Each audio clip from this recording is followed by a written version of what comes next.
Français de métropole, d'outre-mer, de l'étranger, bonsoir à tous ceux qui dehors n'ont pas pu rentrer dans cette salle et regarderont ce meeting grâce à une retransmission. Bonsoir.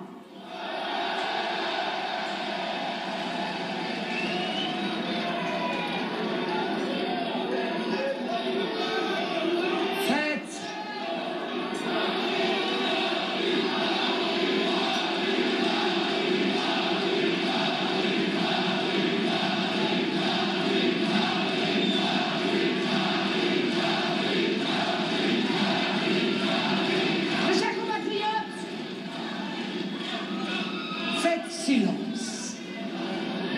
Faites silence et voyez entrer le mensonge, appuyé sur l'imposture.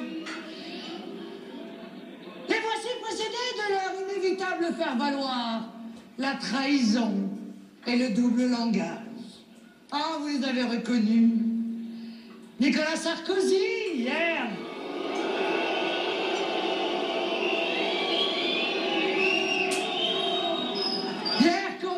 Compulsif, aujourd'hui épuisé par ses mensonges, main dans la main comme au temps du vote sur le traité européen avec son complice d'alors, François Hollande.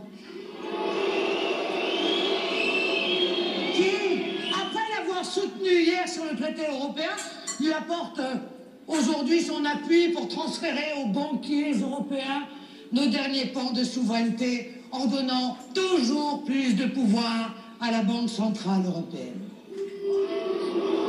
Et puis derrière eux, les utilités de toujours. Les rabatteurs, les barons de ce bonneteau politique que le système nous propose, jouant chacun le rôle qui leur est dévolu. Le sénateur Mélenchon.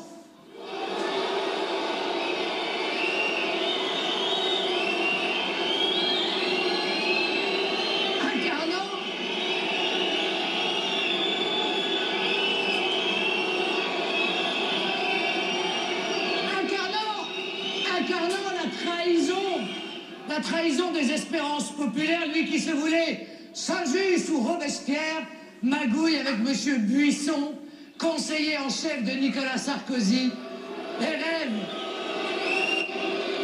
en fait de finir sous-ministre d'un gouvernement socialiste.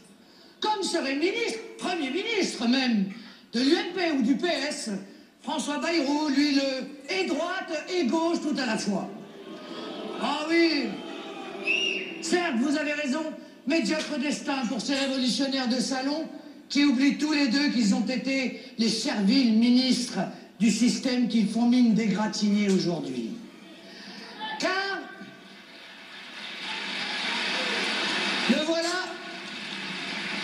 voilà le choix pitoyable que la presse, les instituts de sondage, l'ensemble des institutions, des penseurs, des experts, des intellectuels veulent proposer au pays. Alibaba et les 40 voleurs en action pour le cash du siècle.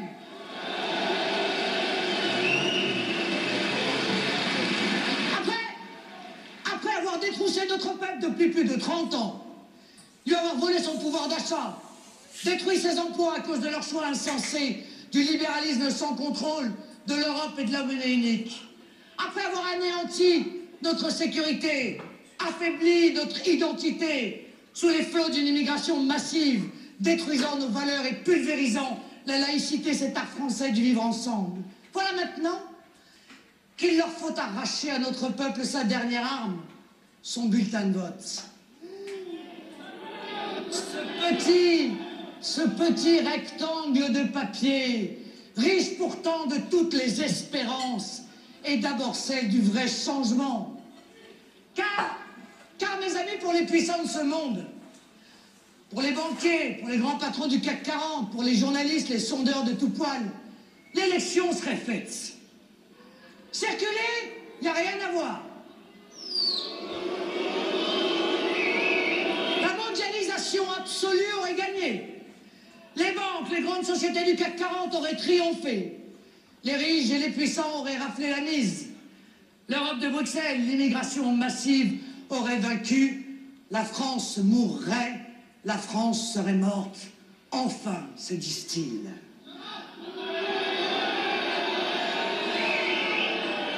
Enfin, notre destin serait ainsi écrit. Notre pouvoir d'achat diminuerait de jour en jour, notre système de protection sociale s'écroulerait par pans entiers avant de disparaître totalement. Le chômage s'installerait durablement, doublé d'une immigration accélérée afin d'anéantir toute revendication sociale. Le CDD deviendrait l'horizon indépassable pour la jeunesse et nos anciens verraient leur retraite diminuer comme peau de chagrin. La modernité prendrait le visage hideux du moins-disant social. Car Sarkozy ou Hollande ou Sarkozy seraient déjà élus pour appliquer la même politique de rigueur, celle de l'écrasement des classes populaires et des classes moyennes, celle de l'austérité, pour pouvoir servilement verser les 50 milliards d'euros d'intérêts que réclament chaque année nos usuriers à l'État français. 50 milliards aujourd'hui, combien demain? Sarkozy-Hollande, deux enveloppes différentes mais la même soumission aux intérêts des gros, des riches, des puissants. Qu'importe le flacon pourvu qu'ils aient l'ivresse du pouvoir. Et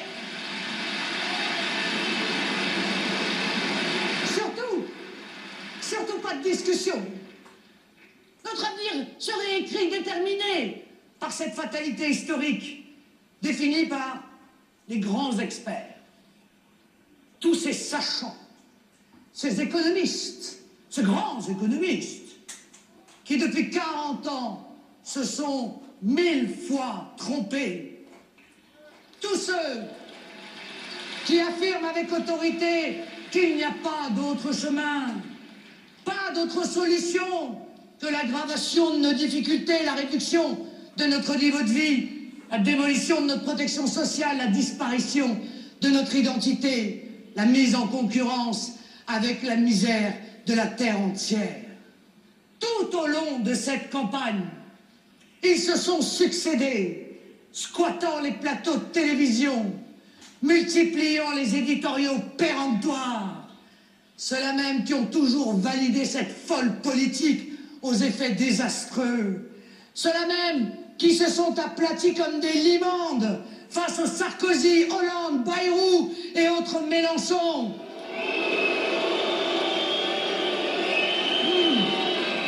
Toujours obséquieux et complaisant avec le système, arrogant et méprisant avec ceux qu'ils nomment les populistes parce qu'ils ont l'audace de défendre le peuple. Bouffis de suffisance et de morgue, les membres influents de cette petite oligarchie qui, elle, je vous rassure, ne connaît pas la crise, sont ceux qui pensent que les réseaux, le végétariat, la télévision, la fréquentation des dîners du siècle valent 1000 fois mieux que votre bulletin de vote. Nous allons leur montrer qu'ils ont tort. Nous allons les remettre à leur place. Nous allons bouleverser leur conformisme et leur plan de carrière. Faire exploser leur certitude, leur petit confort et leur petite combine. Nous allons leur faire comprendre .